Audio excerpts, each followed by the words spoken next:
Well-known rapper Young Thug, whose real... Okay, this case is wild. A famous rapper, a massive gang indictment, and a courtroom battle that ends with a defense attorney actually getting arrested. But the real question is, did the judge cross the line here? 8th, 2022. Prosecutors accused Mr. Williams of leading a criminal street gang known as YSL, or Young Slime Life, alleging that it was connected to his hip-hop record label Young Stoner Life, and brought charges including conspiracy and participation in criminal street gang activity, along with various gun and drug charges. The case was scheduled for a jury trial, and on Friday, June 7, 2024, Fulton County Superior Court Chief Judge Earl Glanville, who was presiding over the trial, found one of the state's witnesses in contempt for invoking the Fifth Amendment and refusing to testify despite being granted immunity. Judge Glanville then ordered the witness to be jailed until Monday, June 10th, 2024, when the court would revisit the issue of his willingness to testify. On the morning of June 10th, Judge Glanville met in his chambers with Prosecutor Adrian Love, the witness, and the witness's attorney. The meeting was transcribed by a court reporter, and by the end of it, the witness agreed to testify. The defense attorneys for Mr. Williams and his co-defendants were not present. Now this right here is where things get legally dangerous. The judge met privately with a witness without the defense present. In legal terms, that's called an ex parte communication, and in most cases, judges are strictly prohibited from doing this. 9 of the Georgia Code of Judicial Conduct, judges are prohibited from initiating, permitting, or considering ex parte communications concerning a pending or impending matter, with limited exceptions. After learning of the ex parte meeting from an undisclosed source, one of Mr. Williams's defense attorneys, Brian Steele, raised the matter on the record before Judge Glanville in open court. The way I understand my constitutional obligations, pursuant to the 6th and 14th Amendments of the United States Constitution, the corresponding sections of the Georgia Constitution, I'm required to make a full and complete statement to the court. For the record, and if God forbid this goes up on appeal for the appellate courts or another tribunal, commission, or administrative body, I was told, based upon information and belief, that when we arrived at 8:30, 9 o'clock today, we did not come into your courtroom until almost 11:30.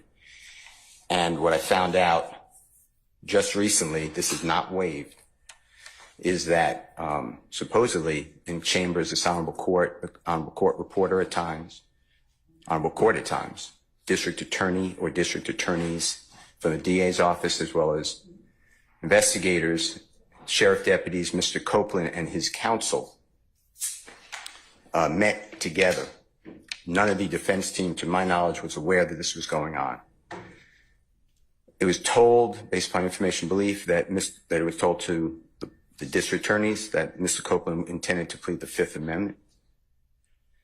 Then I was told, based upon information belief, that Adrian Love, the lawyer for Mr. Copeland, and this court were together, and Ms. Love made representations that John Melnick supposedly spoke with some attorneys for the accused and wrote an email to Ms. Love, to Adrian Love, stating that Mr. Melnick does not represent the witness, and that Mr. Melnick wrote an email saying F you, and then somehow that email was CC'd.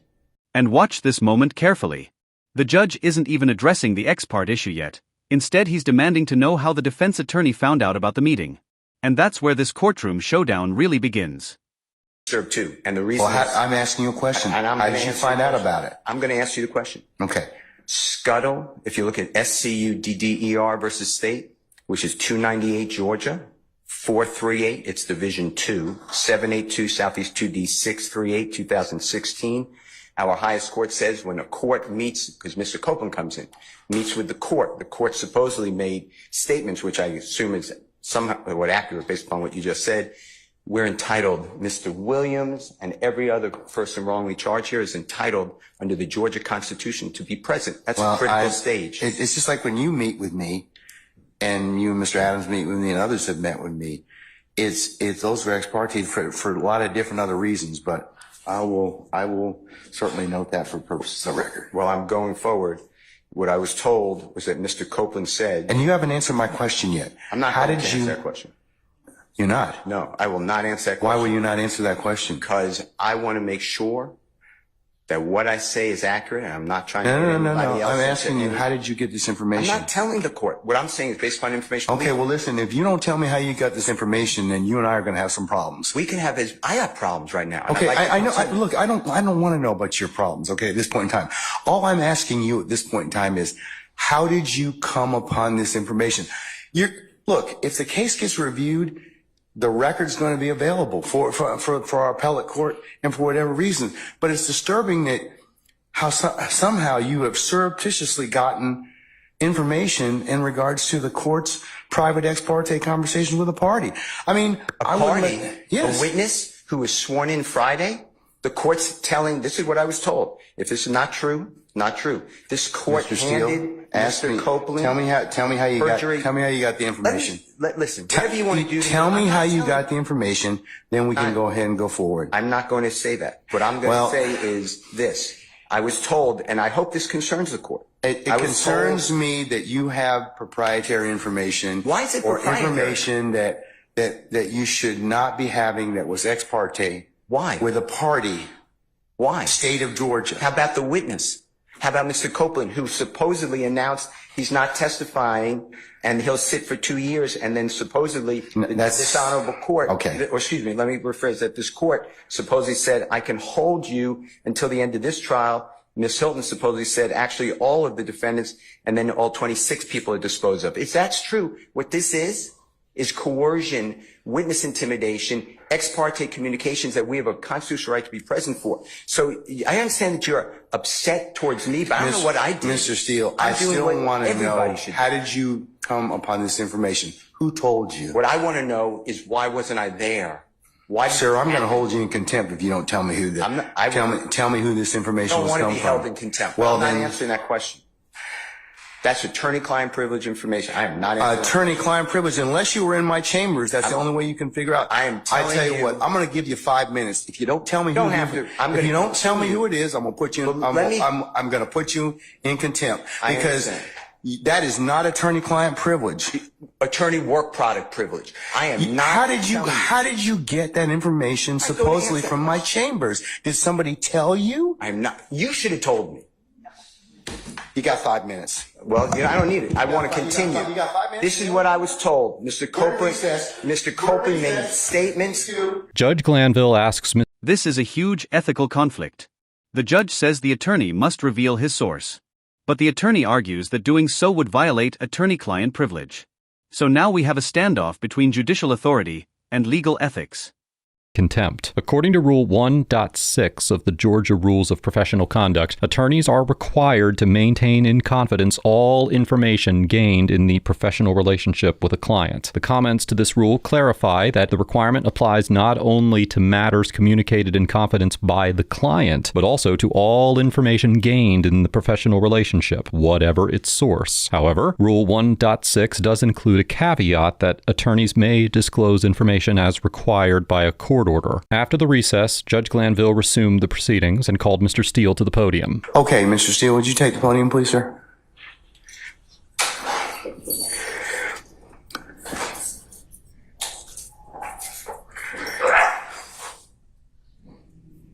All right.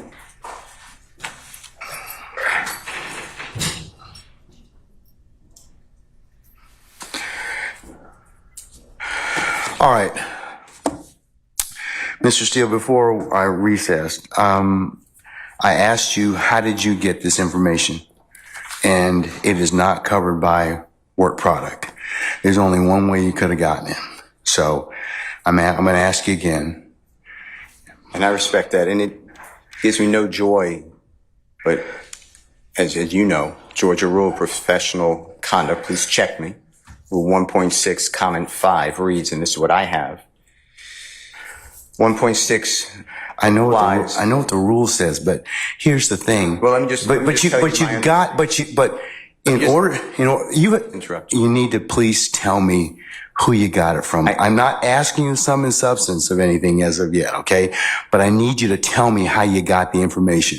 If you don't tell me how you got the information, I'm going to hold you in contempt. I understand. I don't want to be held in contempt. And I don't want to hold you in contempt, but this is so sacrosanct to have a conversation in my chambers parroted to you and others, it is that serious. Yeah. And that's why I raised it. It is that serious that we should have been there and it shouldn't have happened. Sir, that's a whole separate issue. And that's why ex parte conversations are recorded. Why would it be ex parte? You're acting like it's ex parte under seal. It's ex parte. It's ex parte because that's what the state asked me to do. It's just like when you asked me for an ex parte conversation. I've never asked this honorable court or any court to meet with me and a witness. Sir, you're straying off the issue. I'm not. The issue is how did you get this information? I understand the issue. I promise you, I understand it.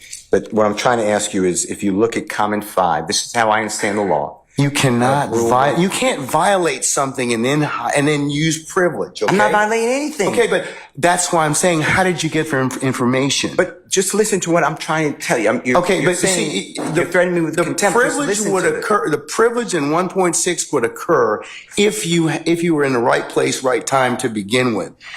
You weren't. Let me tell you, I'm just reading from it. But if I'm reading it wrong, I'm not trying to. It says 1.6 applies not merely to matters communicated in confidence by the client, but also to all information gained in the professional relationship, whatever its source. So you're asking me to break, you're ordering me, maybe. You're asking me, I'm not saying you're ordering me, but to give you information, and you're saying it's not substance, but I'm telling you I can't do that under the bar rule. All right, well, I'm going to hold you in contempt. And you can think about it. 5 o'clock today, we'll see where you are at that stand on that point. Because no, that's not what I understand the rule to be. I've not asked you sum and substance of what was said. I asked you how you got it. I can't do that. Yes, you can, because I have an idea how you got it. Well, your idea. I have an idea how you got it, but that's improper, sir. Your idea may be wrong, and you're asking me to listen. I told you the first time. And I'm not going to breach that confidence. I don't want to hold you in contempt, but this is that serious. Judge, you cannot eavesdrop and get information that was not meant for you to hear at that particular point in time. Mr. Steele once again refuses to share how he learned of the ex parte meeting, and Judge Glanville holds him in contempt, giving him until 5 p.m. to divulge his source. In support of his position, Judge Glanville argued that he was not asking Mr. Steele to share confidential information, but rather that he was only asking him to explain how he obtained that information. Mr. Steele disagreed, taking the stance that even disclosing his source would be a violation of his ethical obligation under Rule 1.6 to keep all information. And this is the turning point. The defense attorney refuses to give up his source, even when the judge threatens him with contempt. Think about that for a second. He's literally risking jail to protect confidential information. Understanding based upon information belief. From whom? Part of it. From whom? Well, I'd like to get the substance first, and then we can. Okay, well, then you'll be in custody until then, because you need to tell me how you got the information. I'm not asking you what was said. You've already kind of given us some snippets of what you said. That tells me that somebody parroted that information to you. So, but you're assuming something because I told you already. Well, then, other than if you were sitting, unless you were sitting in there with a recorder or Miss Love or Miss Hilton, or one of the deputies gave you that information, or Miss Weaver shot you a rough copy of the transcript, there's only one other person that's left. Well, Your Honor. And if that person gave you that information or shared that information with you, she probably violated privilege. Well, let me tell you two things. One, I don't know how that is a privileged communication. It shouldn't have been. Well, it's because she has a client she's supposed to represent. Who are you talking about? But anyways, I'm not going to have information. I'm not going to have any further conversation with you about this. I want to know. The question still remains. I want to know who gave you the information? I'd like to know what information happened outside our presence. That's really it. He can go into custody at this point in time. I think that the court needs to again declare a mistrial based upon. Okay, and I'm going to deny your motion. I'm going to deny your motion. I understand that you spoke with a witness outside of our presence. And whenever, yes, I had an ex parte conversation, which is appropriate. And you influenced the witness based upon information belief, and I'd like to have that all on the record. All right. I mean, I don't know why that's so hard to do. If nothing happened bad, that's fine. But you're acting like tell me who it is and don't talk about the substance. Why can't we have an issue that was outside of presence? It should not have been. Because you got some information that you shouldn't have gotten. Why? Well, that's for another day. But why? Okay, Why that's for another day. In the first place, I didn't know about this stuff. That's for another day. So I raised it as soon as we found out about it. Well, I gave you the case I'm relying on. I assume you read it. If you didn't read it, you should read it. It's a material part, a critical part of the case. When a judge speaks with a witness outside the presence of the accused, the court has said it's right there in Division 2. Okay. That is a material or critical part of the case, and it's an automatic reversal. Mr. Steele. But you're acting like it's Mr. Steele, that is not that is not the case when somebody discloses information in a ex parte conversation that one of the parties lawfully asked me to hold. You're not supposed to have communication with a witness who's been sworn. You know that I'm not telling you. I'm just saying if you read I'm assuming you read it. That's what it says. Mr. Steele moves for a mistrial based on Judge Glanville's ex parte communication with a witness. A mistrial occurs when a trial is ended before a verdict is reached because some event has made it impossible for the proceedings to continue in a fair manner. In such instances, the case may be retried before a new jury, unless double jeopardy or another legal prohibition prevents it. As the Supreme Court of Georgia explained in the 2016 case of Scudder versus Georgia, criminal defendants generally have the right to be present at all quote-unquote critical parts of their trial.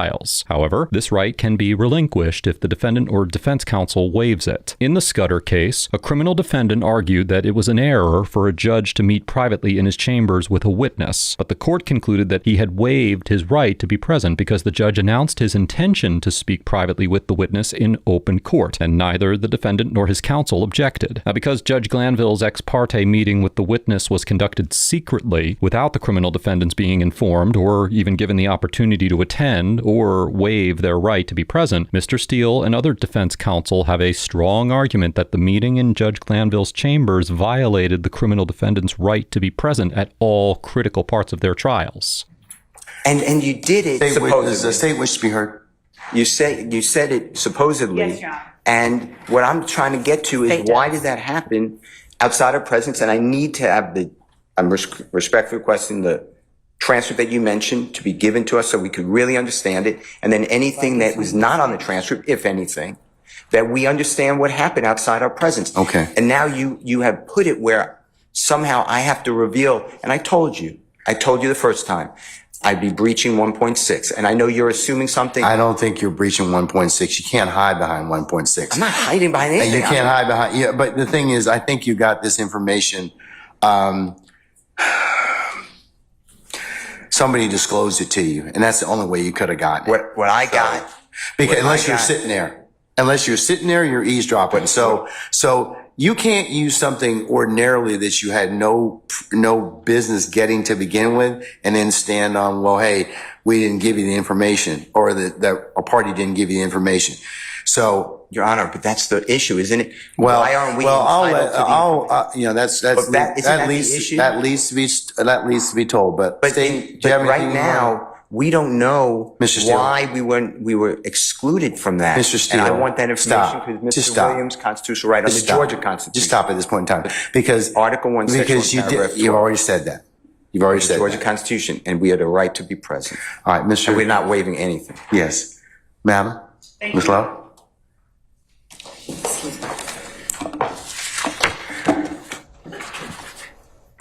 And Your Honor, excuse me. And I know I said this previously. Yes, sir. But we are not accepting any proffer from this law. Okay, excuse me. Okay. All right. To the court.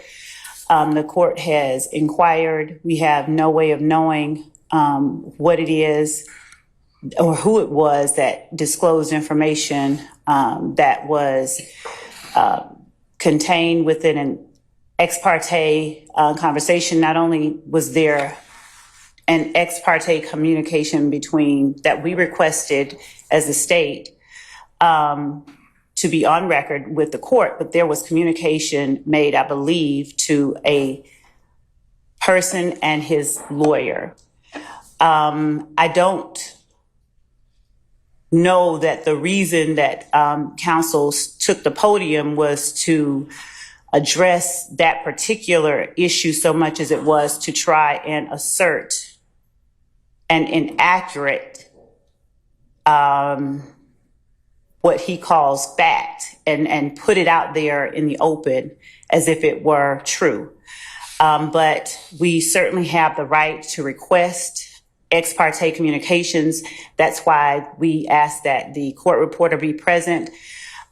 This is a matter that the defendants did not have a right to be a part of, as this was a matter regarding a civil contempt that the court imposed upon a person for not obeying the court's directive. Ms. Love contends that the defense did not have a right to be present at the ex parte meeting because it involved the civil contempt order imposed on the witness. Civil contempt proceedings are technically separate from the underlying criminal trial. For this reason, it is arguable that Judge Glanville could address the contempt matter directly with the witness and his attorney, without the criminal defendants or their counsel present, since their liberty was not at stake in that moment. However, even if the contempt order was technically a civil matter between the witness and the court, the ex parte meeting directly affected the criminal trial because it resulted in the witness agreeing to testify for the state. As we discussed earlier in this episode, judges are prohibited from engaging in ex parte communications on substantive issues in a pending case. Accordingly, there is substantial merit to the argument made by Mr. Steele that the defendant's rights had been violated during the ex parte meeting, even though it was technically a discussion regarding the civil contempt order against the witness. After denying multiple motions for mistrials from the other criminal defendants' attorneys, Judge Glanville returns his focus to Mr. Steele.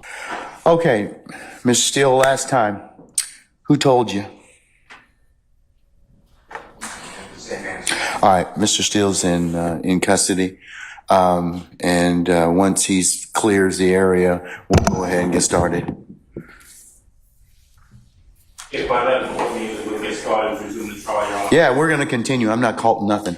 I'm not going to participate in the trial without the Steele and without You don't have that luxury at this point in time, sir. You don't. without the court addressing. You don't have that luxury. You don't have that luxury at this point in time. You don't. Without the court addressing the issue that we believe is germane. Sir, you all are really getting yourselves cross purposes at this point in time. I don't believe so. Sir, I'm telling you, you are at this point in time. You made some things out of nothing. I think that you're on very precarious ground at this point in time. So I'm telling you at this point in time, he's in custody. We're going to go ahead and start. You can represent Mr. Williams. That's okay. That's fine.